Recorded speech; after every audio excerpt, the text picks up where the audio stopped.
Ladies and gentlemen, welcome to CSCR, Chicago Sports Crunch Radio. This is the show that brings to you the highlights of the sports world and industry, from the NBA, NFL, MLB, EPL, and so much more.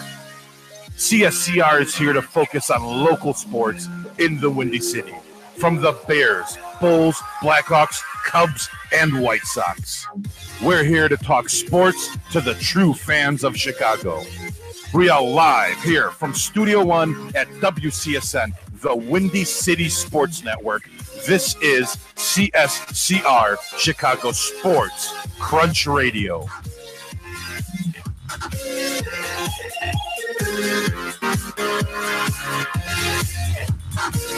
Welcome, ladies and gentlemen, Chicago Sports Crunch Radio, episode 27. We apologize for the delay. Got new equipment. We're trying to work some things out here and there, and we got more power in the studio, so it's working out pretty well. But we just need to configure things, and everything's actually working pretty well so far. All right, guys? All right, so to my left, I have the professor, Mr. Jackman. Hey, thanks, Big Nick. Your mic sounds good, too. Thank you. Nice to be here, guys. The power is helping it out, man. Yep. And then to my right, with his new equipment as well, too, is Mr. Wild Bill. Hey, everybody, what's up? He sounds good. We all sound good, I think.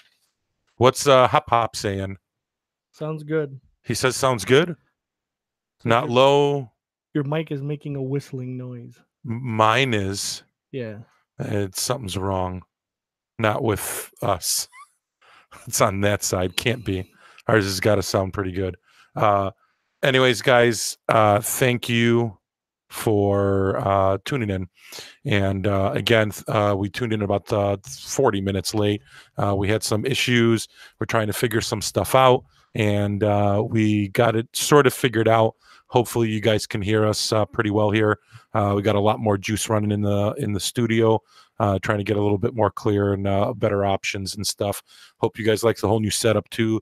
Things not blocking my face, but it was blocking Jackman's face. So I'll try to go either up or something. That's all here right. Or whatever. But in any case, guys, we've got some cool stuff to talk about today, and then some other Bulls stuff. Not much going on because you got Bears, NFL's out. We're going to talk NBA and obviously what's going to happen this weekend mostly. So it's going to be a lot of NBA talk.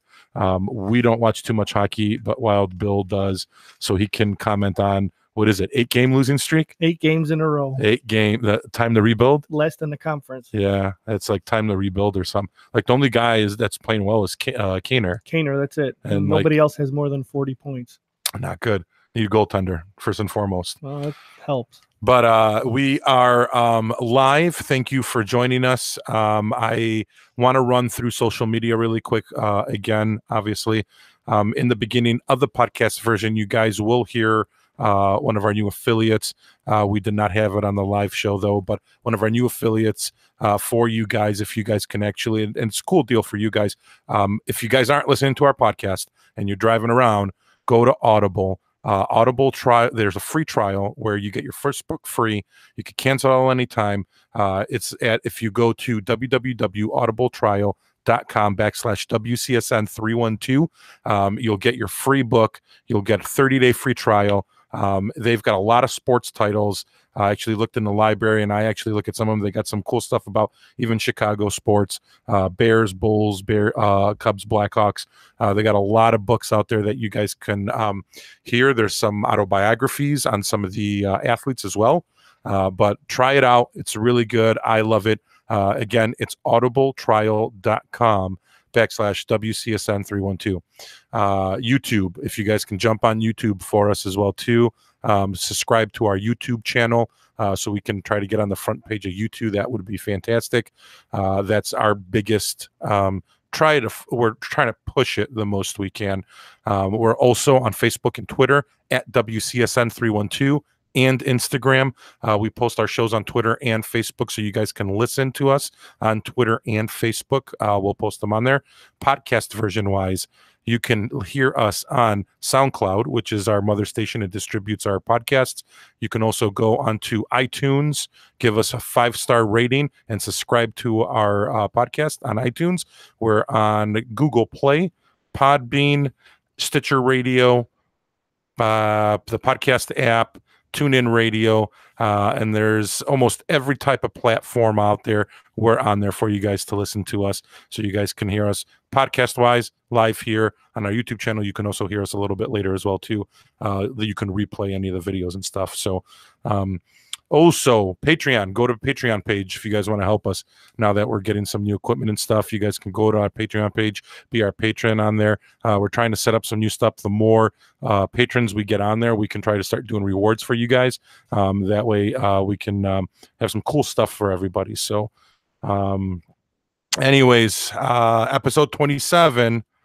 And what do you guys want to dig into first? You want to do the let's get the All-Star game and Kevin Dunn and the Bulls over with? Sure, let's do it. All right. So Kevin Dunsky was back. Finally, after he chipped his teeth and got a concussion. Do you guys think it was too long? Protocol. I guess. I mean, I didn't know basketball had a concussion protocol. Yeah, they do. They take this very serious nowadays. And he was out for 11 games, guys. And in his absence, the Bulls have gone 3-8. Yep. So he was sorely missed, and the way he runs the team, we talked about this before, me and Big Nick. He runs the team. He gets the team into offense quickly, and that was Jerian Grant is a good player, but he's sort of like a hybrid point and shooting guard. He doesn't quite run the team as well as Chris Dunn has. Although he was improving a little bit in the last couple games, maybe getting used to the players, but Chris Dunn, he's a point guard of the future for the Bulls. Plus, it's hard to throw that guy into being a point guard and expecting him to run the team when that's not his specialty as well. Right, I agree. Who Grant? For Grant. Yeah. He got thrown into a little deal where he was, deer in headlights. Yeah, I mean, I think obviously Dunn, in my opinion, is a key. He's the floor general, and I'm very shocked. Obviously, we spoke about this in previous ones, on how good he's playing and how well he's doing with the team and leading them. So he was sorely missed.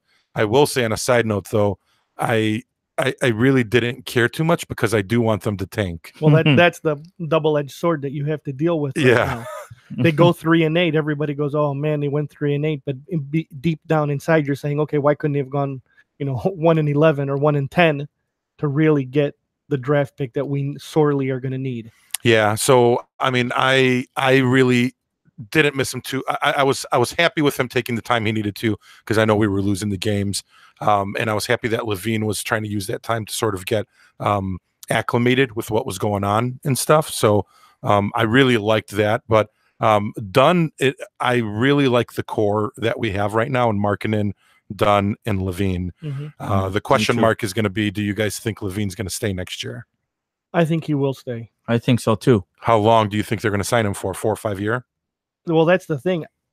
Why couldn't they try to see if they can work a deal out with him right now? Thank you. That right when the trade. Well, I guess they didn't, because they were worried about his injury and if he was going to come back and be okay, or if he was going to pull a Derrick Rose and he wasn't going to be damaged goods, and then they wouldn't sign him. Right, but you could have gotten him at the All-Star break if you can convince him to sign at a discount. Now that he's going to play this whole year out, maybe he doesn't want to because of that. Who's going to turn down the money? No, I know, but maybe he and his agent are telling the Bulls, no, we don't want to. Let's play out the year, because if he has a good half a season, then he can turn around and be like, all right, this is the money I'm demanding. Whereas if he would have got a discount, he would have screwed himself over. Right. Unless he signed a 1 year maybe or something. But I don't think the Bulls would have just wanted to get him for one more year. If they're gonna follow the script of what they're trying to set up for the rebuild, Levine's gonna have to stay and sign a 3-year deal. At least minimum. At least a minimum deal. I think so. I think they want him long term. They see the future with Markkanen, Dunn, and Levine, and I think they see him in the future plans, and they want to keep him. They better just not fuck up the draft. Right. That's the important part now. And we're all praying now that the Pelicans go bust. Yeah. Right. But hey, Nico played well in his first game.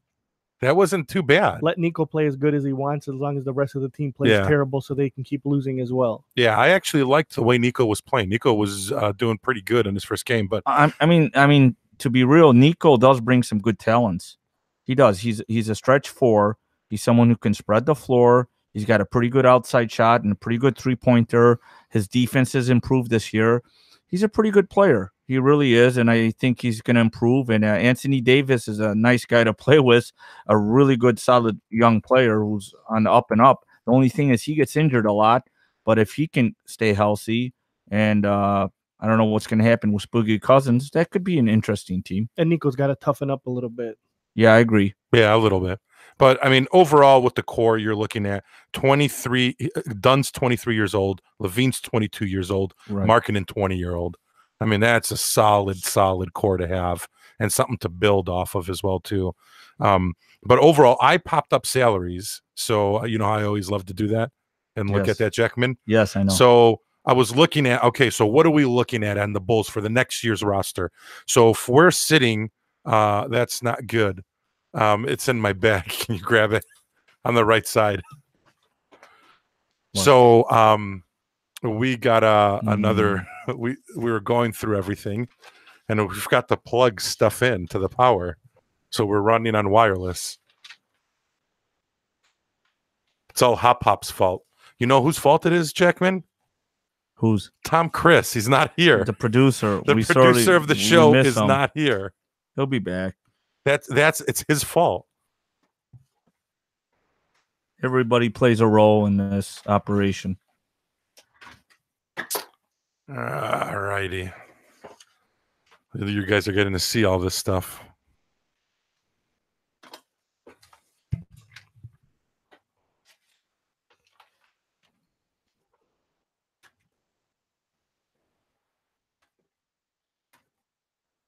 All right.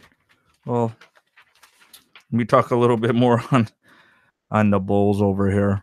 I mean, I noticed when Nico's out, and Big Nick's getting the thing set up, when Nico's out, the Bulls do have a little bit of a harder time scoring because the points came pretty easy with Nico spreading the floor and hitting the three-pointers. So now they brought him back down to earth a little bit. You know, when Nico first came back, they went on a 7-0 run. So, I mean, the Bulls wanted to do a couple things. Nico didn't want to stay here. Fine. And they really do, like Bill was saying earlier, they really do want to get a high draft pick. And so we'll see what happens, who they get. I think Big Nick, he knows the college players. I don't know how much you know him, Bill, but I know Nick knows them better than I do. So this is where, and I'm going to dig into the draft a little bit to see who I think we should go for. So Robin Lopez next year, we have him for one more. So when I'm going to say one more, it's not including this year. It's also next year. So we got Robin Lopez for one more year for $14.3 million. So he's one of the guys I'm vocal about it. I sort of don't want him and I want him out. And I think there are teams out there that will take him. Don't you think? Somebody's going to want him. Yeah. So I think he's someone that we can try to get a trade. Are we going to be able to get a first rounder? I probably don't think so. But you know what? He brings a little toughness to the team. Yeah, he's a veteran leadership. With and who you're going to draft, you don't need him. Right, and that's too much money. I wonder, though, at the All-Star break, I mean, at the trade deadline, if they couldn't have tried to dump him then. I think they were trying to. I think they were too. Yeah, I just don't know who. I think the Bulls might have been asking for too much for him. It could be, yeah. Yeah, I think he was going for first round, and that's what he wanted, and they couldn't let him go. They were talking about maybe him and Jerry and Grant, right? Yeah, and I heard rumors that Grant and him were being packaged together. I just think overall, I don't think they were getting what they wanted out of him. But regardless, this is at the center position. So we got Lopez for one more year. The one that's a weight in our roster right now, Felicio, 3 years, average 8.1. He's guaranteed right now $32 million. That's the biggest anchor. You won't trade that guy. You can't cut him right now. If you try cutting Felicio, you got to pay him $32 million. Not only that, but the cap hit, there's still a portion of that contract that hits the cap. Yeah. So we're stuck with Felicio right now for 3 years, and he's going to be your backup that's getting paid starter money. So that's now a seek and destroy. He has 1 year left, $11.2 million. I think they're going to cut the ties, let him go next year. Right. And I think the year after that, well, whatever, we're going to cut him and he's gone. Lauri Markkanen, we only have for 1 more year too. So that we're going to have to try to figure out a re-signing there. Oh, no, I'm sorry. 1 year with a second year team option. I'm not even going to go over his salary. He's making 3.8 and he's going to make 5.3 if the team takes up the option. Right, but that's the NBA. That's good money. And that's the NBA. The rookie contract, right. Bobby Portis, that's not bad either. We have him for 1 more year, $2.4 million. Von Lay, he's going to be gone. That's the guy we got in Portland. He'll be out of here. Small forward, you got Valentin for 1 more year, $2.2 million with 1 year team option, and that's for 3.7. He's a solid player. I like that. He's okay. Yeah, he's a good bench player. He's someone that you can use. I'm happy with him on the team. Very athletic. Yeah, Zipser, same thing, 1 and 1. And Zipser I like too. What were you going to say about Valentin? Well, he's okay. He plays well at times, but he can be a little inconsistent. Yeah, he can't be a starter. No. He's someone you use off the bench all the time. He's a role player off the bench. Right. He has shown some improvement this year, but still shows signs of inconsistency. Yeah. But he gives you high energy when he's out there. So and he comes off the bench, gives the starters a little breather, and he can at least be productive or not be a burden on the team. No, he's not a burden, and he does some pretty good plays. He's a decent passer. He's a pretty good passer, and at times he's streaky. He can hit the 3. So then you got obviously Levine, who's a free agent. So we'll see what's going to happen with that. I am under the firm belief that he will resign with the Bulls. I think the Bulls will do, whatever they can or everything they can to try to keep him in. Then you got Holiday, which I think that guy's got to leave too, but we got him 1 more year, $4.3 million.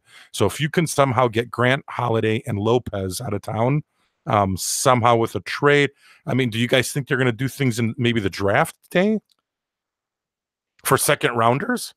But I think Lopez's value was right now. Everybody knows that the Bulls are going to want to try to move him, and I don't think you're going to get max value for him right now. Yeah. That's the problem. I think that at the trade deadline, that's when they should have really, really tried to push for him. Yeah, I don't know. We'll see. He's a pretty solid center. No doubt about it. No doubt. Yeah, somebody would have wanted that guy. Nwaba's a free agent. I don't see him in the future. I like Nwaba. I do. I think he's the energy guy, and he's a real athletic guy on the Bulls. He's not the greatest outside shooter, but he brings a ton of energy. He's real athletic. He gets rebounds. He dives after the loose balls. You need somebody like that on the team. You really do. I think he's a good role player. He is. And they might re-sign him just to be that role player. Right. If they can't find anyone else. He's a positive uplift on the team, on the bench. So then you've got Dunn, who we have for a 1 year, 4.2, and he has a team option for 5.3 the second year. You got Grant 1 year, 2.6. Obviously, he's the one that's also on there. Here's the other key, or not key, but interesting question. We got Payne 1 more year, 3.2. None of us know if the guy could play. No. Like, they never put him in, or he's on the injury list, or he's like the guy that's. I want to see if the guy can play. He never showed me anything. The little they put him last year, he didn't. Yeah, he didn't show much. They sandbagged him last year too. Remember, it was like put the kid in, right? Man. Let it. That everybody. I think a lot of people were wondering why didn't he play last year. I think they need to put the kid in, and they need to figure out, hey, can this kid play or can he not play? Because if he can play, then he can take over for Grant. And then that's your problem because they don't like Grant that much. But he's small. I was just gonna say he's a little dude. Yeah, he's small. Yeah, he is. All right. So draft as it sits today for the NBA draft, we would be sitting at the 8th pick right now and the 17th pick, which is New Orleans pick. We also have a 2nd round pick, which would be it's mid round. I forgot what number it is. I've got a lot of top guys that I want if we tank. But right now at 8, as it looks like, who are you wanting? Jackson from Michigan State. I think he's going to go like 3 though. No, he won't go that high. I don't know. I'm not too high on him though. I think he's good. He's a raw center. You would rather have him over Ayton or Bamba? Because I don't think they're going to be there. I think Bamba might be there. I don't think so. I think Bamba goes before Jackson.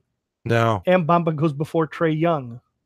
Trae Young, I think, is going to be. He's going to shock a lot of people, and he's going to go low. I think that he's like on the fence, and I bet you he goes 4-5. I think Young doesn't have the size, and I think a lot of teams are going to see that, and he's going to go low first round, I think. And people have him up high right now. I think he's going to go 4-5. I would love. It reminds me like a Steph Curry type.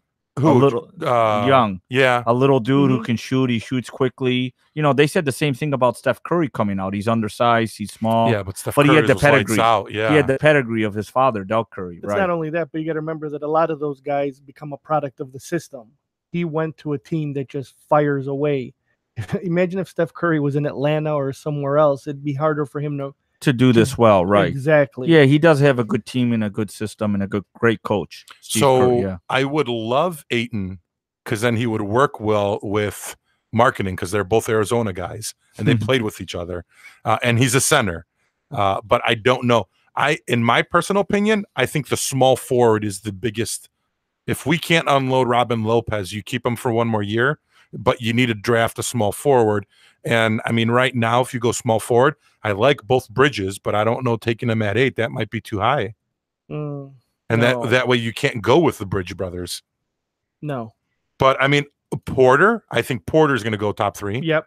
And Porter's the guy I would want. That's who, and I know, and I've heard rumors that the Bulls are very high on Porter and that they've been going after him and sort of scouting him a lot. So Porter is the guy the Bulls want.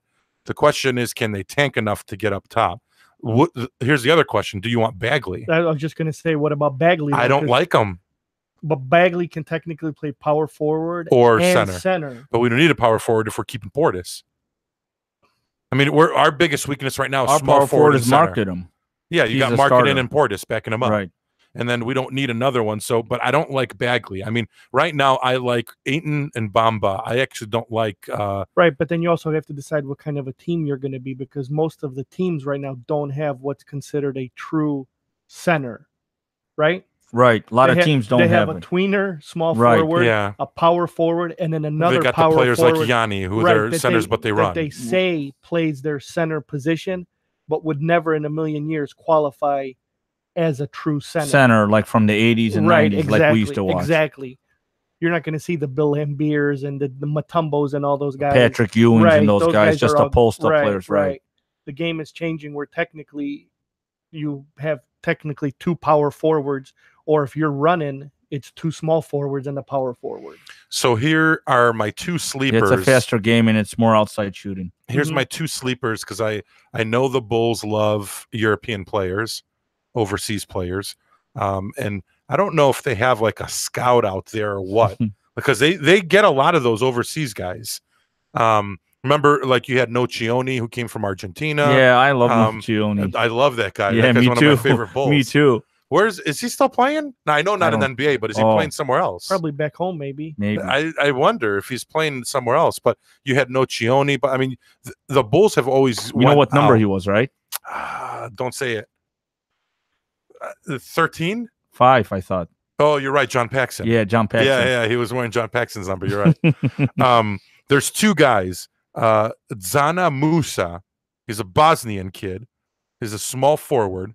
He's 6'9", 195. I saw some highlights of the guy. I like him. He's on the Bulls' radar, so the Bulls are liking this kid too. And there's another kid they like who is from the Republic of Georgia, and his name's Goga Bitze. And I recently went to YouTube to look up some of his stuff. The Bulls are both hot on both of these guys. The guy from Georgia is a center, and then the other guy is actually a small forward, Musa. So we'll see what happens, or if they may. I know the Bulls are notorious for in the second round always going and taking a risk on one of those guys. You'll never know. Even look at Nico Mirotic from Spain. He was another guy. But that's going to be the Bulls' second pick in the first round, right? Technically, one of those guys. No, crazy. I don't think so. I think if they do anything, they're going to do it in the second round. If they pull the trigger on any of those guys, I mean, the number 1 guy is going to be that Luka kid, right? Who's I think Real Madrid right now. So that's going to be the first. And some people had him at number 1, and now they got him as low as like number 10. Right. So he's going to vary, but there's a lot of people that have questions about Luka because of his size and his strength. He doesn't have too much size and he doesn't have too much strength. So we'll see what happens with Luka. I don't think he's going to – I saw some video of the guy. I don't think he has it for the NBA. He's what, 6'9"? Yeah, but he just doesn't have the strength. Right. And he's a European speed guy, and the European game is really slow, in my personal opinion and stuff. So it's not as physical as the American game. Yeah, you get shooters out of Europe. You don't get shooters rebounders. You get shooters and passers. You have Mirotic, perfect example. Yeah. Right. Second you touch him, he's down. Yep. It's a different type of game in Europe. That's the big thing. So, all right. So the other question is, and I was actually listening to the score. I think it was during the week, and they had brought something interesting up. So D Rose now obviously has no team, so he's not playing in the NBA. He got cut from Utah, and there's rumors that he might be going to China. Whatever. So he might end up going to China, but they ended up striking the conversation, and I believed in this highly. Man, I forgot who it was. Who does the middays at Score? Like the 12 to 4. Not Spiegel. Is it Spiegel? Spiegel and that Golf. No, not the golf is midday 1 to 6. Yeah. Oh, Bernstein and Bernstein in golf. So it was Bernstein golf. Yeah, Bernstein in golf. So Bernstein and golf was saying this too, that and I've been saying it notoriously for almost the last 3-4 years, that they truly believe, and the way they said it in a way that they didn't want to push anyone's button, but they left it at that. And a caller came in and said exactly what I was thinking, and they said, that's great observation. He's getting horrible insight from his agent and the people that are surrounding him right now. And his career went kaput because of him listening to the people that surround him. And if it wasn't for that, and I said this on the last podcast, were you with me, or was it Chris? I think it was Chris. Yeah, but I heard you talk about it. Mike Tyson is the same type of person. I believe truly that if Mike Tyson stayed with the Customato clan and the people that surrounded him with Customato, to this day, we may have been saying that Mike Tyson was the greatest boxer, better than Muhammad Ali. He had Jacobs and another guy. Yeah, but because he left and he surrounded himself with Don King and all his friends, look, he ended up going to jail. I mean, all this stuff happened. D Rose, same thing. Talented guy. He had too many people around him that were not giving him good insight, and he wasted talent right now at this point. I think it's a fair comparison, but not the same comparison, because D Rose got that injury and he wasn't the same player. So I thought he lost some of his ability, his jumpiness, his quickness, and I thought he got maybe a little tentative on the court. So I don't think maybe his mind is quite as strong as some of the top players like Jordan and them, of course. But I think the injury did rob him of some of it. He's still quick. He's still quicker than most of the NBA players. Hold on. I think it was go ahead. Russell Westbrook. He didn't have the ACL. He had the MCL. That's not as severe. It's not the same. It's not the same one. I agree with Jackman, but are we also seeing the result of a kid that didn't finish school and just has no clue what the hell's going on in real life? Had everything. Were you listening to the show? No. That's the other part they said. Everything got handed to him. Remember, he dicked off the test in school. Right.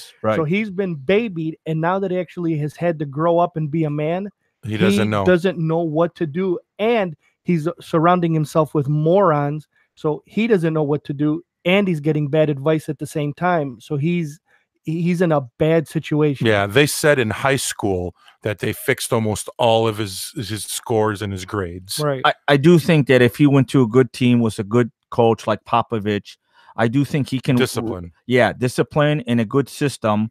Or the Spurs, not the Spurs, the Golden State, he wouldn't get much playing time there. They're kind of stacked. I do think that he can become a decent NBA player. He's going to never achieve the level he once achieved on the Bulls, but I do think he can still be an NBA player and productive if he gets in a good system and a good disciplined coach. What do you guys think? But if you're Popovich and they even present that to you, what is the answer?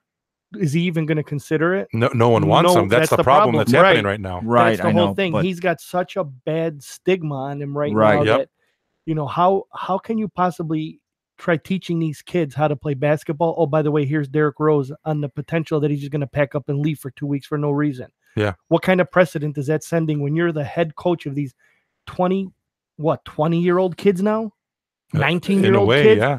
You know, you're not only their coach, for the most part, you're their father, babysitter and their father, yeah, right? And you're yeah. trying to teach these kids how to get their shit together, and then you have Derrick Rose just, peeling off. Right, but in a discipline, environment, I don't think he would be willing to do that. But I think it's too late. It's too late now. I hope not. I hope not. I hope He's not going either. to China. But reality sets in that at some point we all just have to agree that maybe it's just too late. Not just you got to say that 2011 season, he was great. No, yeah, it was awesome. Here's the other thing, though. I don't think besides Pop, there's coaches out there that would be willing to take that headache. Or that know how to even. Because in the old days, there's coaches that took over Rodman, remember? Right. But the thing is, you had old school coaches then that knew how to deal with that. Right. Nowadays, like Chuck Daly. Yeah, Chuck Daly, Pat Riley, Phil Jackson. Like, who's the other guy from Detroit that passed away? That was Chuck Daly. Chuck Daly. I'm sorry. Daly, yeah. But you had those guys, right? And they knew how to deal with that. But there also was a level of respect with those guys. Yeah. No way back then would you be able to do 30% of the stuff these guys get away with right now. Put Dennis Rodman. It was more disciplined. Put Dennis Rodman in the modern era right now. Do you think coaches would be able to handle him? No. You know what? Nowadays the coaches have less control and the players have more control. Back then it was vice versa. The coaches had more say. So I mean, I know your star players like Jordan. I'm sure he still got away with a decent amount, but now it's more rampant where the players can get away with more, especially the star. But Jordan players. had respect for Phil Jackson, yes. No matter what anybody would say, or anybody that was being coached by Pat Riley. There was they listened. You know what they said when the doors were closed to each other might have been pretty tense, but when it came time, they wanted to win, right? Right. They didn't care what was happening. As long as they won, they could put everything else aside. Nowadays, if you win or if you lose, I want the shoe commercial, I want this, I want that. I want it to be about me, not about the team. And that's the downfall of a lot of these guys. Here's the other thing, too. There's numerous times you would see on TV Phil Jackson yelling at Michael Jordan. On the bench and everything. Right. Numerous times I remember even during the playoffs, Phil Jackson would be going off on Michael. If Tyronn Lue went nuts on LeBron James right now, LeBron James would go apeshit on him on TV in public. Yeah. And Tyronn Lue then the next day would be being told, don't piss LeBron off. The coaches don't have... I don't know if LeBron would go apeshit. He already did once on him. Did it? He did one time already. It was on TV. The guy, like he's the coach. He was the same guy in Minnesota too. Or Miami. He's the coach. Spoelstra was a figure. Lou's a figure. That's all that's happening. Anyway, I think Pat Riley was behind the scenes. Yeah, Pat Riley was pushing buttons. Yeah, in Miami. He was, but I mean, he wasn't on the court.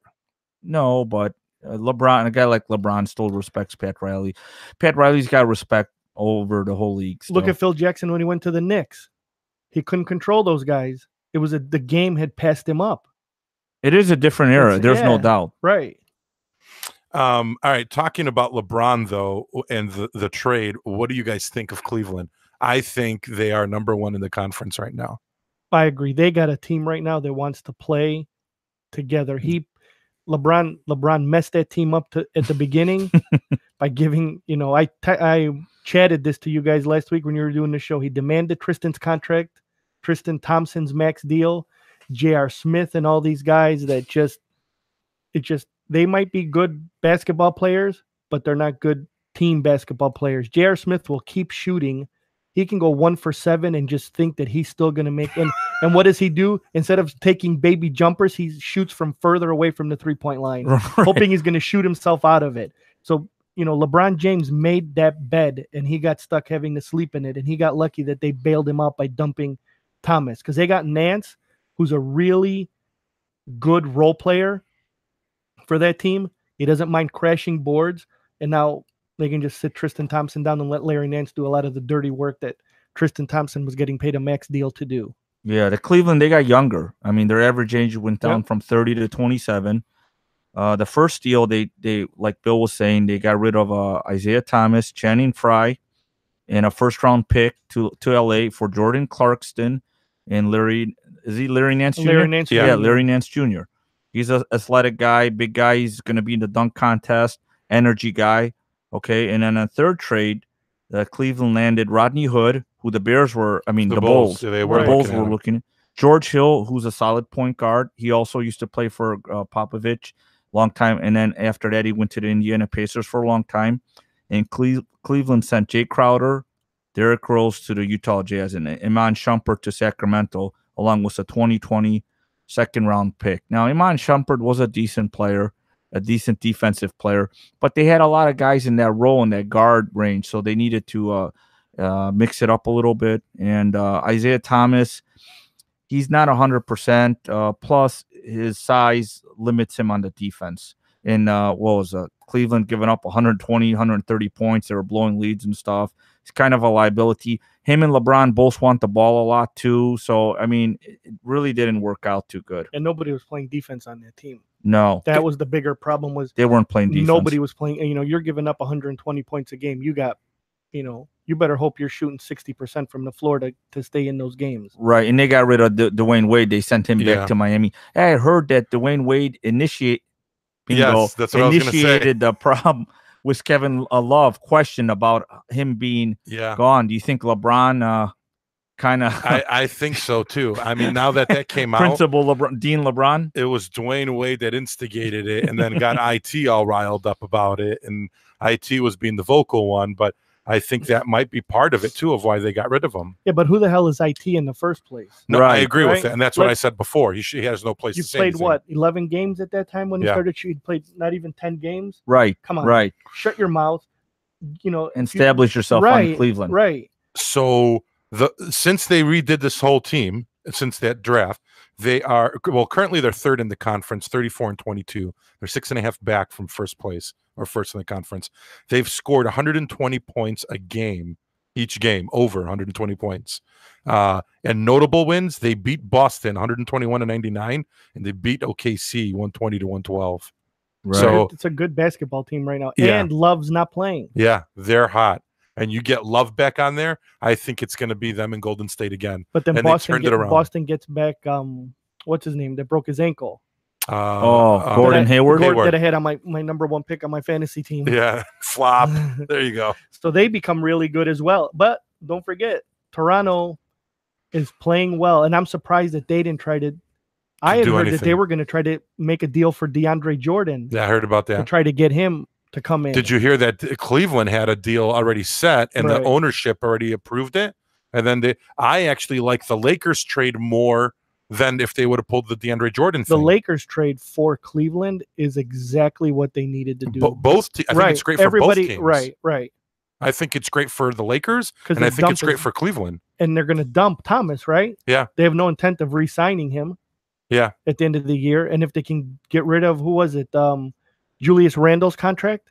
They got $71 million available. 71 or $81 million available. Well, they said they're going to try to get PG-13 and LeBron next year. The Lakers. Paul George, I think, is a foregone conclusion. He's going back home. He's from LA. Right. I think that's a no-brainer that he goes there. So then he's going to try to talk LeBron into going. Where do you think, since you're here, Wild Bill, where do you think LeBron's going to end up next year? I always would tell people that I thought he was going to go to the Knicks for some reason. Because it's New York. But that team is so. Do they have the money though? I don't think they have the money. Yes, they do have the money because Noah's contract goes away, right? I don't think he's going to go to the Knicks. No, but there's a part of me that always said that he wanted to play for the Knicks, right? They're a big market, Madison Square Garden, right? But now, I don't know. I think he just stays in. If he leaves again, it's going to ruin his career. He's done. So aside from the Knicks, I think he stays in Cleveland. I think that's what he needs to do. Here's one I brought up with Tom Chris last week, though, that I thought sounded really, really good. He can go to Philly, dude. That team would be like, whoa. Philly's an up-and-coming team. I know. Ben Simmons, Embiid. You've got Covington. What's his name's on the bench? He hasn't been playing well, but they're trying to get him back. Which guy? What's his face is hurt, too. But the Fultz, Fultz. That's the guy that's out. Right. He's not playing. He's not going to play. And you put LeBron in that mix. They got JJ Redick, who's a solid guard. And they have enough money to get him. But now you just went against the script of the 76ers for the last 5 years, right? Dude, I'm telling you, it would be them in Golden State. No way. That would be. Imagine those young guys trying to run Golden State up. But they're not going to be able to because LeBron's going to have the ball 70% of the time. I think he might. Embiid gets pissed off. Ben Simmons gets pissed off. Fultz comes back. He gets pissed off. Yeah, but look at ever since the trade happened, have you guys been watching Cleveland's games? I don't even know why I'm watching Cleveland's games, but I am. I don't know why. I haven't seen. I don't even like LeBron. But he's been passing more now. It's just showing. He always passes. He's always tried to pray. Look at me. I'm the facilitator. I'm this. Yeah. But then again, that's been the knock on him. That when it comes time to win a game, he should have the ball. He should be the assassin, right? You think Kobe ever wanted to distribute it in a close game, or Jordan, or you pick any of those guys? They want to step on your throat, and then when you're dead, they're going to step on it again to make sure they killed you twice. I mean, Jordan was a little meaner and more nastier than LeBron. There's no doubt about that. But that's the killer instinct. No, I know. Those guys champions. LeBron. How many fights did Jordan get into in the locker room? Yeah, locker room and on the court a little bit. Okay. No, he didn't hit Cartwright. He punched Kerr. He did. I think Cartwright. No, Cartwright said he would break his legs. Yeah, yeah. He told him with his voice, "I'm gonna break your legs." Winning solves a lot of those problems. Yeah, it does. Yeah. All right. Anyways, this weekend is going to be one of my favorite weekends of all time, and that's today. They got the Rising Stars. Yeah, you got the Rising Star game at 9 p.m. on TNT. Yeah, 9 p.m. Eastern, 8 o'clock Central. And some of the notable guys is you got Bogdanovich from the Kings on the World. So they're playing World and U.S. You got Bogdanovich, Embiid, Markkanen, and Ben Simmons on the World. And then you've got Lonzo Ball, Chris Dunn. Dude, I've been watching Utah. How awesome were they? With Donovan Mitchell is lights out, man. Yeah. That guy is so impressive to watch right now. I look forward to staying up late just to watch the Utah Jazz play lately. They're a young team, exciting team. And two of those dunks, dude, were like insane 2K18s, like video game dunks. And I was like, but that guy's really exciting. So, and then my favorite, Taurean Prince from the Hawks. I actually like him, hitting guy. I've always liked him in college, and he's doing pretty good with Atlanta and stuff. Then tomorrow, you've got the skills challenge, the 3-point contest, and the dunk contest. I love watching that stuff. You've got Dinwiddie. This is skills. I don't know why Embiid's in the skills. Like, why do they put centers in there? He's pretty athletic for a center. Don't they have one guard, one forward, one it's a little. Maybe. It's a team thing, isn't it? No, it's the one where they dribble the ball. Where they run around the court and they have to get it in wherever. Actually, you know who won it last year? The Unicorn. Yeah, and he's a 7-foot center. So he won it last year. So Al Horford's in it, Markkanen, the Bulls. So we'll be rooting for him. Hield, Murray, Drummond, and Lou Williams. 3-point contest is very interesting. Got a lot of good shooters here. And no, that doesn't work, Jackman. Try not to hide you. It's okay. So you've got currently in the 3-point contest, you got Gordon, Thompson, Beal, PG-13, Lowry, Booker, Ellington, and Harris. Who do you guys think? Or who's your pick? See, that's Lou why Williams. That's why I had these flipped. Look at, because then it's not in Jackman's face. But then I go like this, and it's in his face. It's okay. Don't worry about it. I think you can't bet against Klay Thompson, especially he's a shooter who catches and shoots. Curry is more of a dribble and shoot. So I can't bet against Klay Thompson and winning the 3. Who won it last year? Curry or Thompson? Gordon. Oh, Gordon. Eric Gordon, right, in Houston. Yep. Yeah, he got streaky. All right, I'm going. It's whoever gets hot, but I can't bet against Klay Thompson. I'm going Bulls or Beal. Who? Beal. Oh, Bradley Beal? Yeah. Oh, I'll go Gordon again. And Gordon's got a good shot for it. Bradley Beal is a good shooter, a smooth shooter too. Yeah, I'm going Beal. That's my upset. Okay, I got Klay. All right, so dunks. You got dunk contest. Oladipo, Nance Jr., Smith Jr. Smith is a stud from the Mavericks, and then Donovan Mitchell. with the way I've been seeing Donovan Mitchell dunk, I think he's going to be the guy. There's no way. I'll agree. And I heard rumors that, I don't know if you guys ever saw that one white guy that did that dunk like behind his back. Did you guys ever see that? No. Where he dunks, but he passes the rim and goes backwards with his hand and dunks it. Somebody, they're not saying who, is going to try to do that dunk, they said. Okay. So we'll see what happened. I wish I had a video to put it on here. I think I went with Smith Jr., but Larry Nance Jr., he's a big dude. He's 6'9". He can bring it pretty hard, too. He sure can. And then the guy you're talking about, Mitchell on Utah, I know it's hogging at the chances, but I think one of those three would probably win. Yeah, Mitchell is just but Oladipo is no joke either, right? Right. Yeah. He's pretty explosive. He dunks good in games. Yeah. So I don't know. It's going to be interesting dunk contest. I like Mitchell. I like Mitchell. All right, and who do you got, Jackman? I'll go with Smith Jr. All right. Him or Larry Nance Jr. I don't know. Oh, come on. One of the two juniors. Okay, Smith Jr. The little guys. They like it when the little guys get up there. Spud Webb. He's not that little like Spud Webb, but he's only, 6'2", 6'3", maybe? Who? The guy on Smith. No. On the Mavericks. He's like 6'5". Oh, is he like 6'5"? Yeah, he's up there. Okay. All right. I'm trying to find the next segment that we're going into. I didn't write mine. Oh, yeah, here they are. All right, I got them. All right, you ready? Did you do your homework, Jackman? Some. I had a busy week. But go ahead and let's see what you're going to do. You're too busy listening to the Beatles. Little John or McCartney and stuff. McCartney. All right, so this is what we're going to do. This is what I'm thinking we should do. All right, so we're going to go top 3 memories.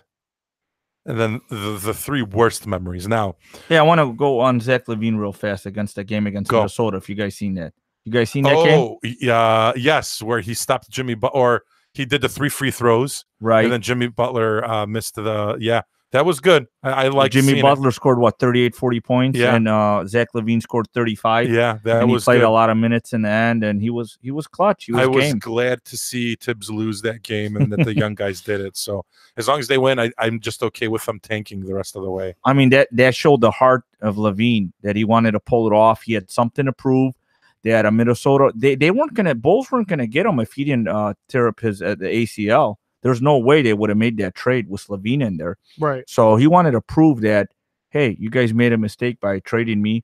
They played really hard that game for Coach Hoiberg, and Zach LaVine had a chip on his shoulder. And I like Butler too. Don't get me wrong, but I was really happy for Zach LaVine in the game and for the Bulls win.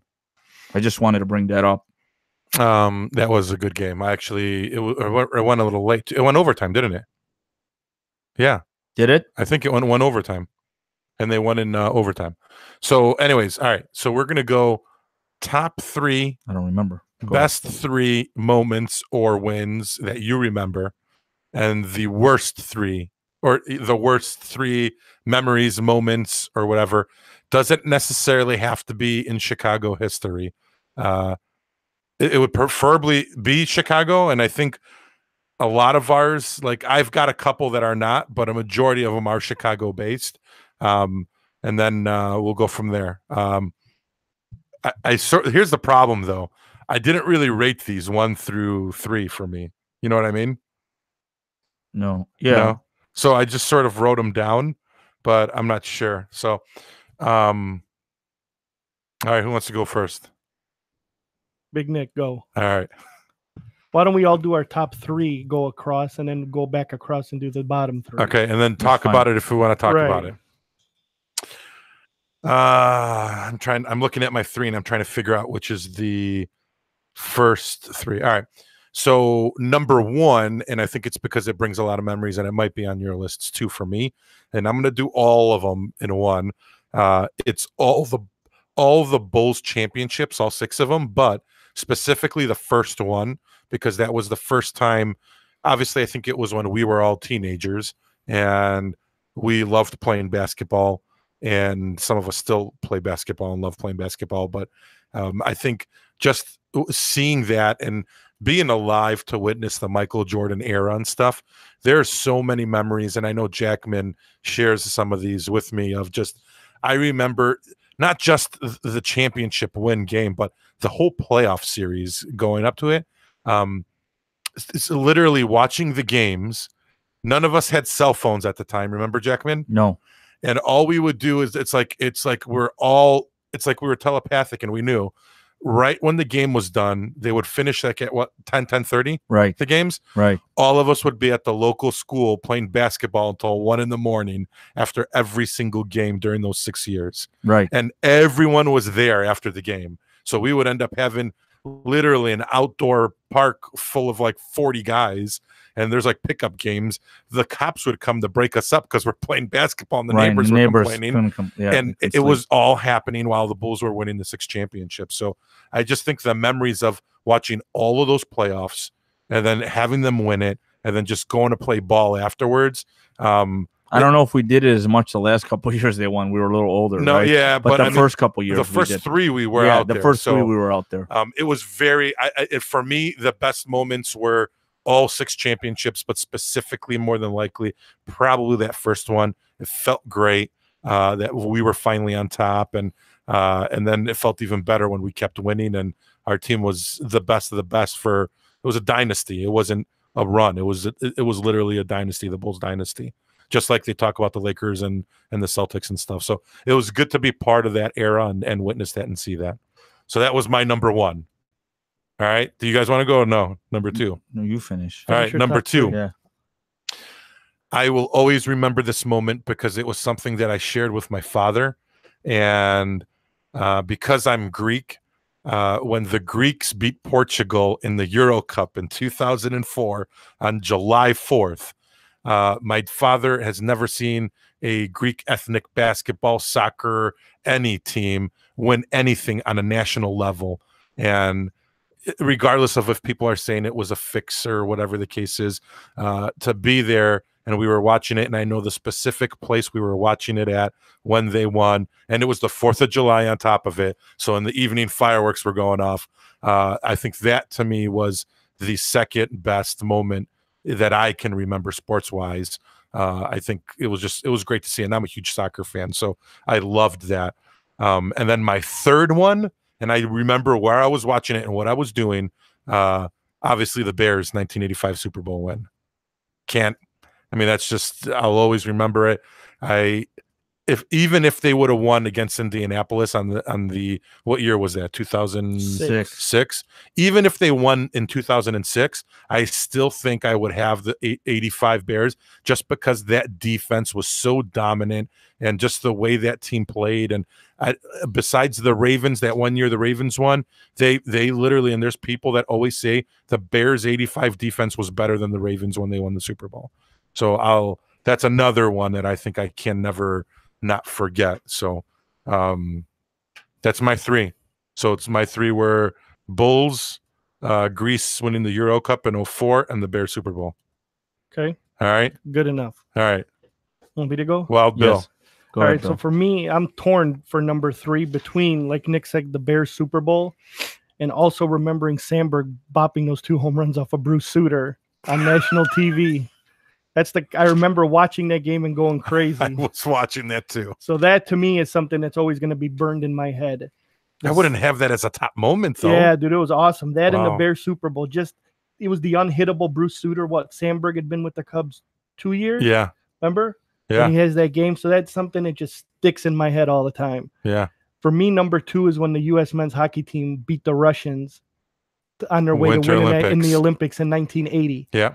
I remember being with my dad, and my dad used to sneak me into the bars at his friend's bar to watch the Hawks, remember? Because they were on Sports Vision all the time. Was it Sports Channel or Sports Vision, I Vision. think it was Yeah, called yeah, back yeah. then. Okay. Yeah. And we used to go in the back and watch the Hawks, and we'd always hear the Russians this, the Russians that. And then I remember watching that game and watching them win is something that I'll always remember. Well, that sort of put hockey on the map too, in a Yeah. way, for here in the States. A whole bunch of nobodies ended up beating the best hockey team in the world at that time.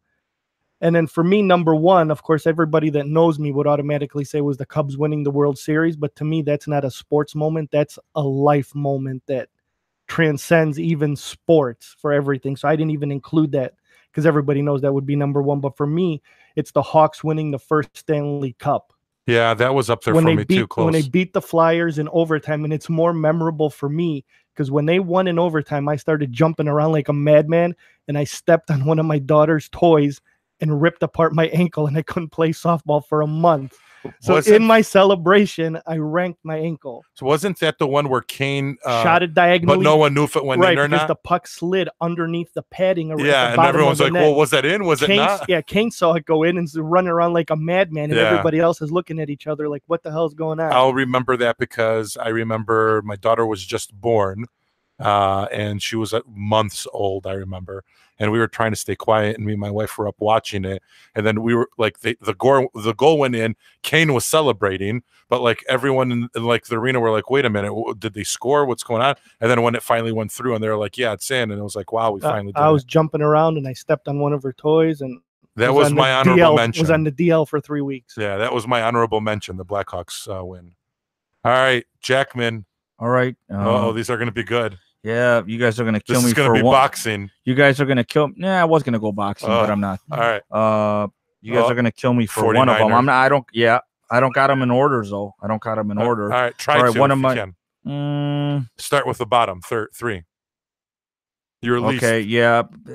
Well, I don't know if it's hard for me to pick, but one of my means a lot to me because I watched it with my grandfather, and the Chicago Bulls against the Boston Celtics in 1986 when Michael Jordan scored 63 points in double overtime, but the Bulls lost that game and lost that series. That was when Boston was like unstoppable, and they like never lost at home, and they actually won the championship in that year. Yeah. So I do remember watching that exactly where I was at. Me and my grandfather were watching it. He would watch the sports with me.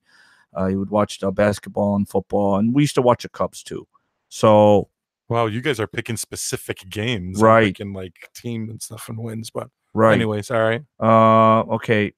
For me, when the Bulls won their third championship against the Phoenix Suns.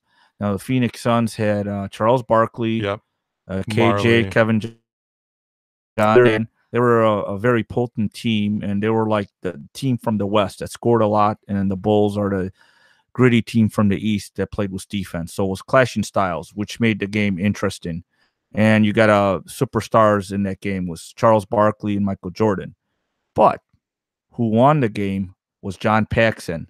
He got that open three-pointer, and I was a big John Paxson fan for the underdog, and I just like John Paxson. So that stuck out to me.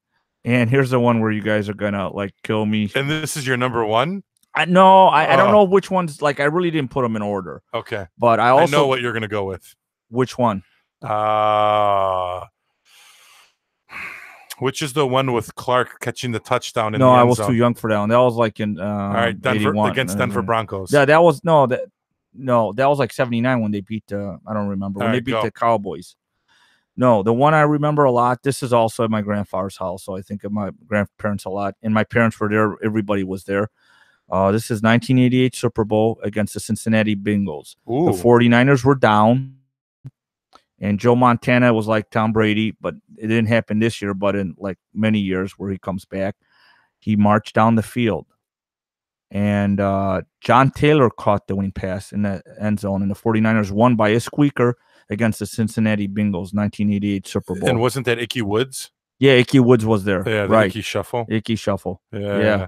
So those are one of my like standout memories. You know, that's the Bears. Another dynasty too. The Niners. Back right. Then. Like the Bears Super Bowl 85. I like enjoyed all the Super Bowl parade and the Super Bowl shuffles and all the videos the guys made. And I was really happy they won. But that game was more of a slaughter. The 49ers game, I liked Joe Montana a lot. They were a winning team back then. That was more of like a great comeback where the Bears were just so dominant in that 46-10 game that I don't know. It was great for Chicago to win, but just that comeback of 49ers was, I don't know. I liked it. So what I have is I have 3 honorable mentions. So the 3 honorable mentions I had, at least that I didn't know if I should have added them or not. One, I was actually going to wear his jersey today. One is obviously Cal Ripken Jr. when he got his Iron Man, where he played the most games. That was very memorable to him. I've always was a huge. 2 of my favorite players are Mike Schmidt and Cal Ripken.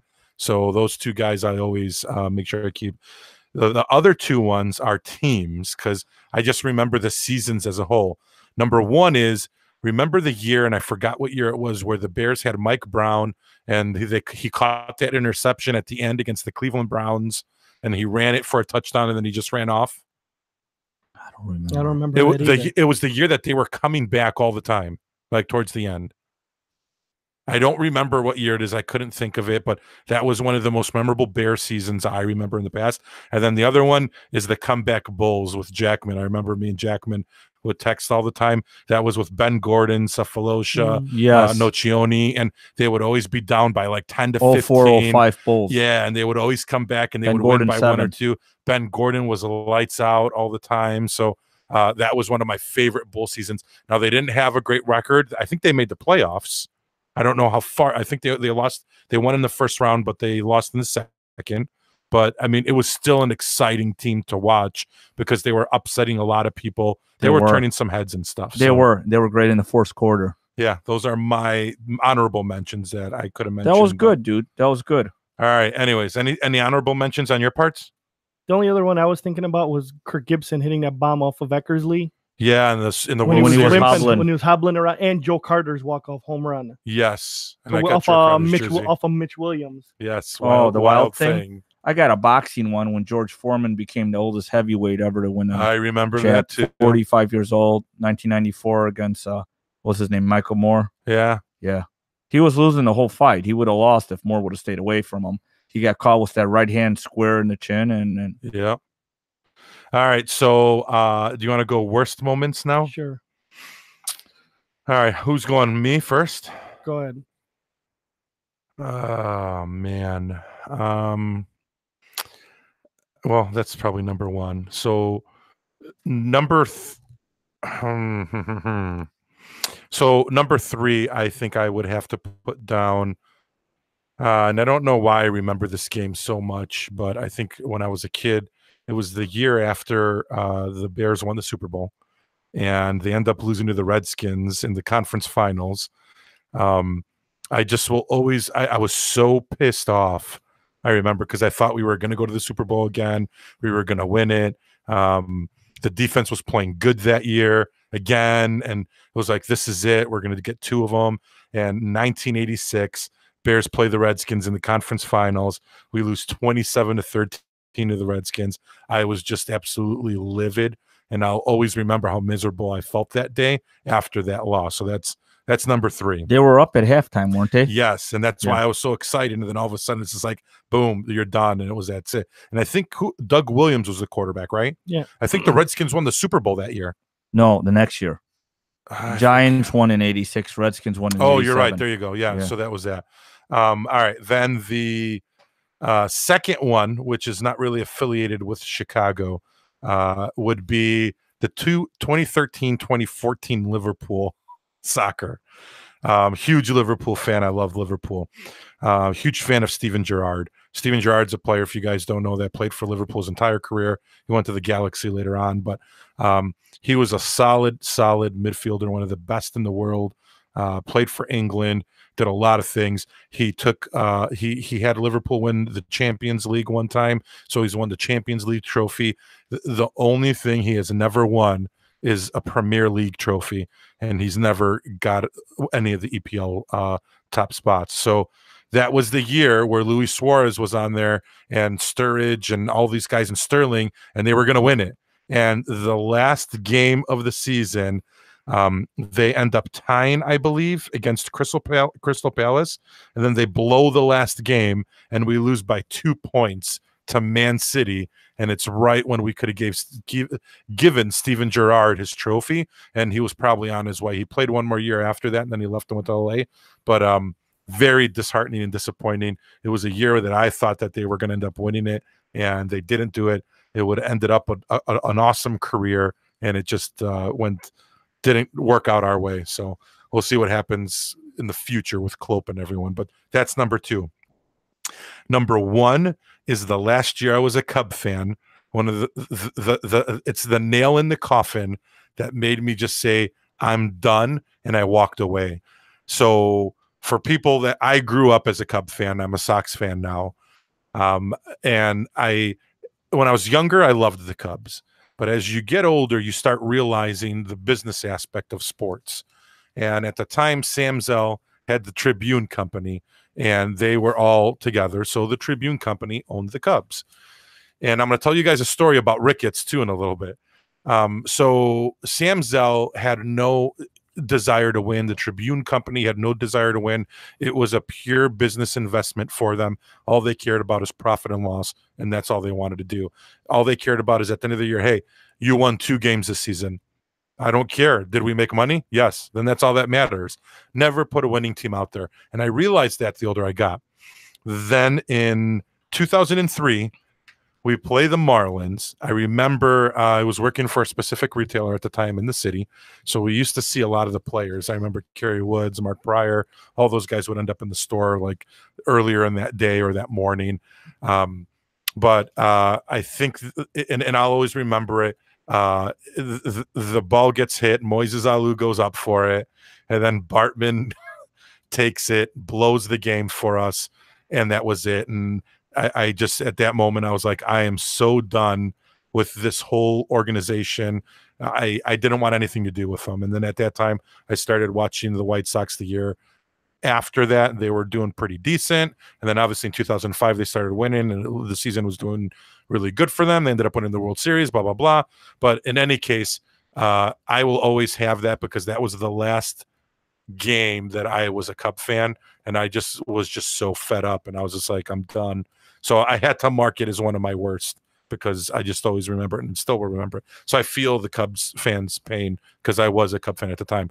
Ricketts, what's the owner's name? Tom Ricketts. All right. So there is, and I heard this on ESPN radio. So the day they were put up for sale, Tom Ricketts went to his father and told his father, "Hey, Dad, the Cubs are up for sale." And his father goes, "Did you hear the story before, Bill?" No. The father goes, "What the hell do I want to do with the Cubs? I have no clue how to run a professional sports team." And he said, "Dad, they sell out every game, no matter if they win or lose." And his dad goes, "That's a great business investment." And again, I know he put together a team. He turned it around like the Blackhawks did. And he's doing everything to establish his hotel and all this other stuff. We'll see what the future brings. We'll see if he consistently puts a winning team out there. He's doing great now. Theo Epstein built that team from the youth and got it up. I know they're trying to keep that team intact right now, but are they going to turn into another Sam Zell and all of a sudden just worry once their hotel is built and everything? I just want to worry about profit. So we'll see. Only time can tell. I doubt it. But that's it. And I've got honorable mentions, but I'll mention them later. Anyways. Okay, so for me, number 3 is the second Bears Super Bowl. And I remember watching Hester take that opening kickoff, run it back, and going, okay, we're going to beat Peyton Manning. Yeah, I thought too. What happened afterwards was very, very disappointing. Yeah. Number 2 was I was the biggest Bill Buckner fan on the face of the earth. Oh. I had every Bill Buckner, I still do have every Bill Buckner baseball card ever made. He was my favorite player, and watching that ground ball go through his legs that Mookie Wilson hit when he was on Boston. Mookie. It just sticks in my head for a long time. And then for me is the same thing with Nick, is that game with Bartman and all that. But everybody calls it the Bartman game. It was not the Bartman game. What happened afterwards is just as devastating as Bartman. What he did. Gonzalez muffing that ground ball. Yep. And even though all that happened in one game, we still had a chance the next game to win, and we blew it again. I mean, I remember being at softball. They were playing the game over the loudspeakers for everybody to hear. Half the teams were tanking the game so they can get to the bar to watch it. And I remember being at the bar with Coker and going, can you believe this? We're going to the World Series. And no sooner did we say that, that the Bartman thing happened and the floodgates from hell opened up. Yeah. No, I think that's going to be in a lot of people's heads. But all right, what else? That's it? That's it for me. All right, Jackman. Man, did you copy my list, Big Nick? What? Are you serious? Some of it is the same. It's the I named 4. Okay, go. Go? Yeah. Okay, but here's the top 3. Yeah. The Bears losing in 1986 to the Washington Redskins. Wow. Yeah, all no right. shit. So we share it. Yeah, they were up. They had a good year that year, of course, and their defense was still solid. And they were up at halftime, and then they lost. And I was really upset. I remember watching that one too. I was pissed. I remember where I was watching that one too. Yeah. Same thing, grandparents' house. Well, I grew up there. I was at Bobby's house. Oh, okay. I was at my grandparents' house, and my aunt was there, and parents, everybody, and okay. And I also remember an old one. I don't know which one I'll put first because I don't remember it as vividly, but I was a Cubs fan in 1984. And the Cubs, as you know, were up 2-0 against the San Diego Padres, and they lost 3-2. And, they had Sandberg and Lee Smith, Rick Sutcliffe, Leon Durham. The ball went through Leon. Didn't Leon Durham made an error, almost like Buckner. Bill didn't Buckner. The ball go right past him. Same thing. He did make an error, right? And then Steve Garvey just kept hitting the ball. Steve Garvey kept hitting, he kept hitting the ball. He was killing the Cubs with those big hairy forearms. Yeah. Mike Schmidt, the Cub killer. And I want to talk a little bit about the Bartman one. That's also, but I don't call it Bartman. I call it 2003. There's a couple things that went wrong with that. Moses Alou made such a big reaction when that got interfered. You shouldn't do that. When you make such a big reaction, it gets everybody else down. Another thing you guys got to remember, the Cubs were still up 3-1. They had Kerry Wood and Mike Pryor pitching back-to-back. They're two aces, and they couldn't close them. And you had Josh Beckett make his name off of the Cubs on that one. That's that's Pudge. And Pudge, remember? Pudge. Oh, yeah, Ivan Rodriguez. Okay, yeah. So, I mean, you know what? The Cubs had their chances to keep blaming Bartman for that. When they're up 3-1, they had their two aces, and Alou making such a big reaction like, I think that was horseshit. That kind of put me out to that team. And then that's the same team. I'm getting a little bit on a rampage here. Steve Stone, one of the most knowledgeable, one of my favorite announcers. I remember him. Yeah, this guy's a genius. Him and Harry Carey were so fun to listen to. That's the same team a year later when Steve Stone was making critical comments about the Cubs. And they let him go because of that. Right, because these players were talking shit about it, and they let him go. Now luckily he's still in Chicago. He's in the White Sox. Right, he's commentating for the White Sox game. So you know what? I didn't really care for that team too much. Where, this team here who won in 2016 as a younger team, is a more upbeat, more vibrant team. And I think most of the guys were good guys on that team. Bryant, Rizzo, it was a nice story, that Cubs team. And maybe those Cubs players, they kind of, I don't know, got what was coming to them. I don't know. The two big dogs on that team failed the Cubs that whole series, Wood and Pryor. Yeah. Both of them. Remember Wood got shelled in the first inning? Came back. Didn't he hit the 3-run homer to tie the game then? And then blew up again, right? In that game, he gave up 4 in the first. Wow, that's a good memory. Then he hit then he came up to bat. I think he hit a 3-run homer in the second to get us tied, and then he got bombed again in the third and fourth, or the fourth and the fifth inning. When you guys won the World Series, a year ago, 2 years ago, how many games did it go? 6? 7. Don't you remember? 7. Yeah, 7 yeah. Against extra innings. Right, against Cleveland. How many games did the White Sox go? 04? Oh, stop 405? Okay. Whatever. Yeah. What you guys did in 2005, all credit. I will give you guys credit. That will never be done again, where you had 4 starters run the table like that. They went real deep in the game. That's never going to be done again. Well, first of all, the game has changed, and the manager would never allow it to happen. But you guys shouldn't have been in the World Series anyway. AJ Przinsky got you guys there by pretending that the drop third strike against the Angels, remember? Yeah. And he started running. Everybody's like, hold on a second, what the hell's going on? And he's standing on first base. He even tricked the umpires into giving him that call. So here's my honorable mentions. The 1990 Chicago Bulls, when they lost to the Detroit Pistons in the conference finals.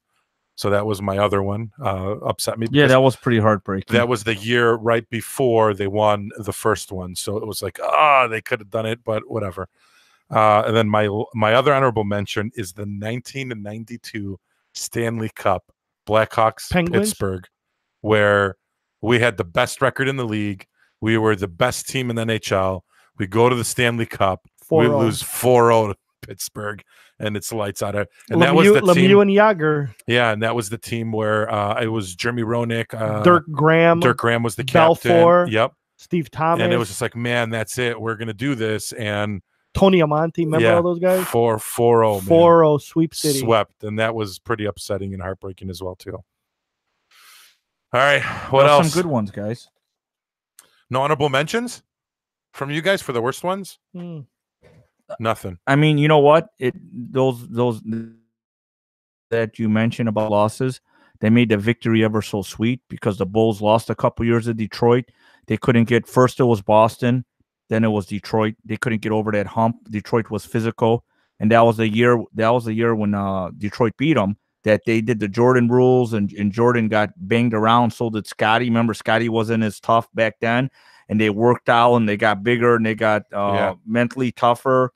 Well, Jordan was always pretty mentally tough, but he said, man, those Pistons were rough. They beat me up. So he started lifting weights. He bulked up, and the Bulls were ready for them next year. And that's when they walked off the court, right? Right. Isn't it? When right. Isaiah and what's his face? Lambert. They did it in 91. Yeah. That was when the Bulls beat them the next year, right? Yeah, they the walked next off year the they court. beat them and they walked off. I think Joe Dumars is the only one of the only few to shake the Bulls' hands. Most of the players. You know what was good, though? And I think I showed it to you when we were at one of our friends' houses. Remember when I showed you Magic Johnson, Isaiah Thomas making up? Oh, yeah. That was really good to see. That was touching. Yeah, I mean, it was just like all those years that rumors out there that Magic Johnson and Michael Jordan fought for Isaiah Thomas not to be on the Dream Team. And he should have been on the Dream Team. He should have. Yeah, he should have. And after all these years, Magic Johnson finally sat down and I guess apologized and everything. And they had it all. It was on Yahoo, I think, or something. No, NBA. Wasn't it part of the NBA TV thing? I think. Because now they're doing one with Shaq and didn't they just do one last week with Kobe and Shaq? Or Kobe tells Shaq, that's why I hated you because you never practiced and you always came into camp out of shape and that. Yeah. Yeah, I think it was. You're right. There's something about them like sitting face to face. They should do that with Sitton, the guard from the Bears. Hey, how about that 30 for 30 about the Detroit Pistons bad boys? Did you see that? That was fantastic. Yeah. That was really good. Yeah, one of the best. And then what about everybody hates that team except if they were your team, right? You'll love them. I sort of liked them. No, but I'm just saying, imagine if that team is the Bulls. Tell me who doesn't like them. Whoever team they're in, that team in that day was the favorite team of everybody. Yeah, but they won 2 in a row. Even back then, I mean, even though I liked the Bulls more, I respected the Detroit.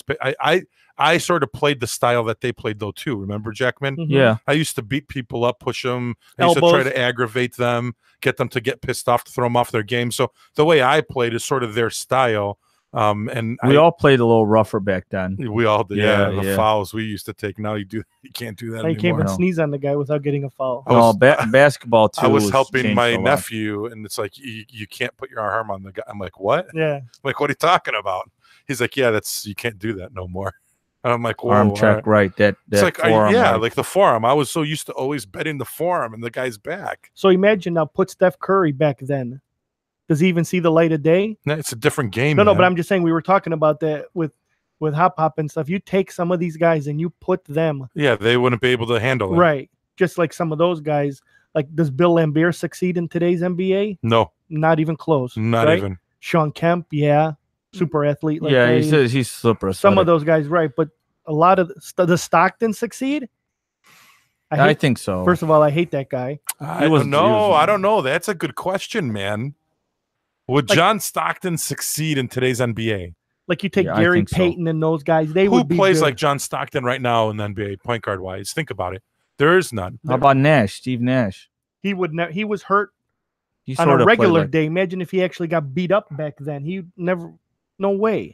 Dude, I honestly... No, but I mean, Stockton sort of played like Nash, I saw, but Nash is a little better outside shooter. If you put Stockton in today's NBA, I honestly don't think he would make it. No I disagree. He's a lot tougher than... he would have been so much slower than everybody. Think about this. Look at the guys that are like LeBron passer. That are so big. Yeah, but think of point guards. Is there a point guard out there right now that you're like, oh, dude, he's a great passer? No? Ricky Rubio. And look at him. Right. I mean, but other than that, Chris Paul. Those guys are facilitators. Yeah. But right, that's different. You were talking about a guy whose game was predicated on distributing the basketball. They don't do all these point guards now are just quick shooting point guards. They're more scoring than they were before, but there's still some point guards that run. Karl Malone would still make it, I think. Oh, what do you mean you think? There's no doubt. Yeah. Karl Malone's the number 1 point. Oh, no, Kareem is. He's like number 2, though. He scored more than Jordan. Karl Malone was great, dude. How about Kareem in today's NBA? Kareem would dominate any of those big 7 guys. I don't know. With the size of these kids nowadays? No, Kareem was skinny, dude. You'd have to slow down your offense to accommodate that guy. Like Patrick Ewing would have a better chance, I think, in today's NBA than Jabbar, because at least Ewing could hit that 15-foot jumper, right? How about Larry Johnson today with that body of his just banging everybody? Grandmama? Yeah, he's still good. All the star guys would have still had a role. You know what? I'll tell you, the newer NBA players can shoot a lot better than the old guys. There's no doubt about that. I mean, 35% was pretty good back then for 3-point shooter. Now they're in the 40s. It's crazy. How about Barkley, man? I know he's big, ask you, but he's not quick enough. Right. No. Barkley was quick when he was young, dude. Go look at some of his tapes in Philly. He would get the freaking rebound, and he would go down the court and dunk it in your face. Now that you open that question up and you think about this and you look back in those old days, there are, I think, a lot of greats that if you put them in today's NBA, but you can reverse that as well, too, though. And because they played a lot rougher. They played a lot rougher. That's what I'm saying. So if you take a lot of these current guys now, there's no way they would make it back then. Like Steph Curry wouldn't be able to do his little moves in the lane as much as he does now because he would get foul harder and he would get discouraged from doing that. I agree with you there, but his shooting is still right. But how about Durant? No. Look at Durant, 7'2" skinny guy. How does he play down there? The old NBA, he would have to be a true power forward to bang. Who's he going to bang with? They'd beat the shit out of that. Yeah, guy. they would. Here's a question. But he's got a nice mid-range too. That's what I'm saying. So the games now, you have to adjust your game. Right. You would have to adjust your game. The bad boys, the Pistons versus Golden State now. Right now? Yeah. Against which rules? Oh. Right. Oh, right. Which set of That's rules? true. If you play old school rules, Detroit wins. If you do right now where you look at the guy and it's a foul, Golden State, they would all be fouled up. Right. They would. Right. What are you going to do? Because now you have massive matchup problems, right? Yeah, because you're right. Think about it. So you have Zaza Pachulia, right, and Bill Laimbeer. They can negate each other out. Right? Right. I got to go with Bill on that one. Curry has Zeke, right? Curry has Isaiah Thomas, right? Klay Thompson and Dumars, Joe Dumars, right? Rodman again is going to lock down Durant, right? Yeah. That would be a pretty good Golden State. If you play with today's rules, Golden State would win. If you Golden play State with, you would think. Down. If you play with the old rules, Detroit would tear them up. Because Detroit never had the shooters. Yeah, they didn't have the shooters. But they were one of the best defensive NBA teams, and they were like really rough all the time. Right, but that's what I mean. So if you play in today's basketball, Golden State is going to put up 130 on them. Because who's going to come off the bench for Detroit? What about the Bulls? The microwave, Vinny Johnson. Yeah. What about the Bulls? So who's the other guy? The tall guy, not Tree Rollins. Who was Sally. Spider Sally. No, another guy too that was a big rebounder for them. Lambeer, Sally Edwards. Oh, Buddha Edwards. Yeah, James Buddha Edwards. Yeah, he was pretty tough too. Right. What if you took the Bears of the 72 season win season? The Bulls versus Golden State. No. That's a match. That game goes 7. That would be a hell of a game with today's rules. But even with today's rules, you put Golden State in just as bad of a matchup problem as the Bulls have to guard them, right? Who's going to guard Jordan? Well, that's what I'm saying. Jordan and Pippen. Who's going to guard If you're going Pippen? to look back and think of who's the greatest team of all time, and who's going to guard Kukoc? and you question that, you have to sit back right now and say, okay, if we took the Bulls right now and put them into Golden State in the modern era, in that prime, like that would be a hell of a game right now. Bulls win. I think so too, but that would be a hell of a game because you can't match up. Who would guard Jordan? Well, hold on. Curry would be on Harper. Okay. Klay Thompson would guard Jordan. Ooh, that's an assassination attempt that Klay Thompson won't even see the light of day, right? No, Klay's pretty solid. No way. Not against Jordan. Who's their small forward? Durant? Huh? Durant, small forward. Oh, you're No. talking about It's Pachulia, Durant, Thompson, Curry. Who are we forgetting? Does Iguodala start for I them? think he's there. I think because I think so. Durant's small or power. Power, I would guess. All right, so then they got Iguodala. So it would be Pippen versus No, Iguodala, we're forgetting somebody. and then who's there? it's Zaza Pachulia, Zaza Pachulia is Durant. the center. Durant. So Thompson, Zaza would be Curry. up against Luke Longley. Curry, Thompson, and So those guys would who's the other guy? cross people cross each other out. Longley and Zaza. Then you've got Durant versus who was our power forward? Rodman. Right. Ooh, man, that'd be hell of a matchup, dude. Jackman, Rodman versus Durant. Like I don't know. You know what? This team with Durant may beat the Bulls. The other team that won the first time was Curry and them. The Bulls may beat them. But this team with Durant, they got a lot of firepower. I think Rodman would stop him though. No way. Durant? Too long. Durant's just is He's long. tall. He's long. Yeah. If he brings Rodman out of the paint, You're right, yeah. and he's going to square him up for shots, Rodman's going to want to take him into the post. Durant's going to be like, fuck this. I ain't going down there to get killed. Pippen would tear Right. up Iguodala. And then you've got Well, Iguodala's a bencher, dude. He doesn't Dude, we start. forgot about Draymond Green. Right. oh Yeah, so it'd be Draymond's the starter. Draymond versus Pippen. Pippen, which is a 0. Yeah, that's Right? both out. Because Draymond is I don't know, man. That's That would be a Look, hard. Jordan takes Curry to the post, right? They clear up. Jordan takes him in the post. No, they wouldn't put Curry on Jordan. Who's going to guard him? Clay. Clay. Even okay. Clay still, would do better. I don't think so. Not against Jordan. Well, he'd do better than Curry. Curry's way too small for Jordan. Right. And Ron Harper at that time Was pretty bad solid. knees and all could still probably Yeah, he's decent. We could go all day with this. Yeah, I know. All right. So I think we're but if gonna Kukoc is on that team, that changes the dynamic too, right? Kukoc was on that team. Was on that team, right? Yeah, he Kukoc was. is my favorite player so of all now, time. So now look at a wrinkle that guy throws in against them. Yeah. He's sort of like a Meritage. I mean, he's a solid player. He's a matchup problem, Kukoc. Always was. Right. Because the European players, they promote more their passing, their dribbling, and their shooting. For big guys, 6'9", they can dribble, they can shoot. Mm-hmm. It's time to do the party boy, Jackman. Yeah, what do you get the music on? You know what party boy is? No. You don't remember party boy? No. All right. Anyways, guys, that's we're gonna call it a night. I don't even know how long we've been running for. Think about an hour and a half. Hour and 20, I think. Yeah, we've been running too long on these shows. Where's Hop Hop? Where's Hop Hop? Where's Hop Hop? Yeah, I don't know where Hop Hop's at. I think he's just got it on or something. But He's looking at his Michael Jordan rookie cards right now. Hey, real fast, since you Go, guys are shoot. a big Cub fan, Bill. What do you think? I wanted to talk about this. Hugh Darvish. I'm on the fence to the negative. Thank you. 50-50 maybe, but I'm not so sure. I would have rather had them go after Cobb and Lance Lynn To get two guys. and then trade Almora and Montgomery. Agreed. Too to much try money to for get- one guy. To try to get a real leadoff hitter. Not just that, but you give so much money to one guy, and what happens if he fails? Like, in my opinion, I don't think Lester has been that great. I think For the Lester's been good for what the Cubs. Good, but not for Right. the money. Yeah, remember, starting pitcher, when all these other guys are getting equal money right now, it doesn't look that bad, right? Look at Yeah. Scherzer's contract. Okay, Right. there's guys that are getting Adam Dunn, White Sox. We had guys like Oh, that too. man. Yeah, Horrible. you guys got James Shields still on the books, don't Yeah. you? Yeah, we Yeah, still do. buddy. Shields too. Hey, But but I'm I'll give the looking White for- Sox credit if they stick to the script.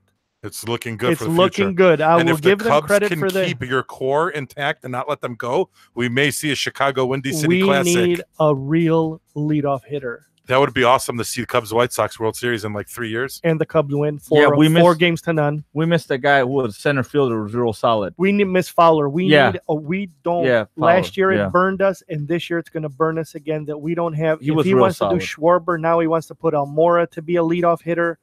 You've got, and the bigger problem is now you've got Zorbist and Happ, who are technically two players without a position right now. And I say we trade Almora and Montgomery if we can package them up and try to get a real leadoff hitter.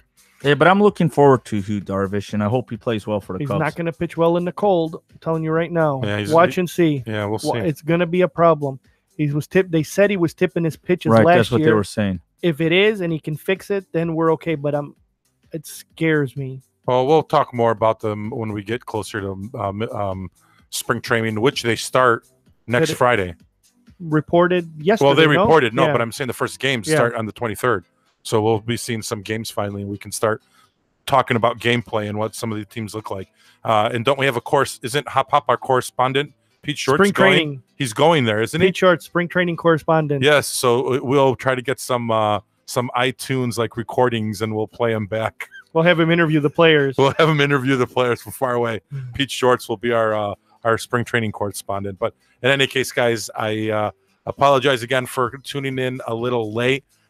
Like I said, we've been getting some new equipment in the studio. We'll be getting some new upgrades as well in the near future, potentially maybe next shows. And we'll go from there. But working on some stuff, and we got some new boards, so we're trying to work the kinks out. So we came in about 40 minutes late. Sorry, apologize. We'll try to get better and not make it happen. But other than that, I want to thank you guys for joining us here. Whoever joined us on the YouTube, make sure you guys subscribe, spread the word, subscribe to our YouTube channel. You can listen to us on iTunes, Stitcher Radio, TuneIn Radio, Podbean, Overcast, CastBox, the podcast app, Google Play, on iTunes. Subscribe, give us a 5-star, subscribe to us there. Follow us on Twitter at WCSN312. Follow us on Facebook at WCSN312. And on Instagram, the same thing at WCSN312. Also, go to our Patreon page and become a patron there as well, too. So we have a Patreon page that's open, WindyCity Sports Network, and you can catch us there. One of our affiliates that you guys can go to as well, too, and help us out is www.audibletrial.com/WCSN312. You guys can get a 30-day free trial with them.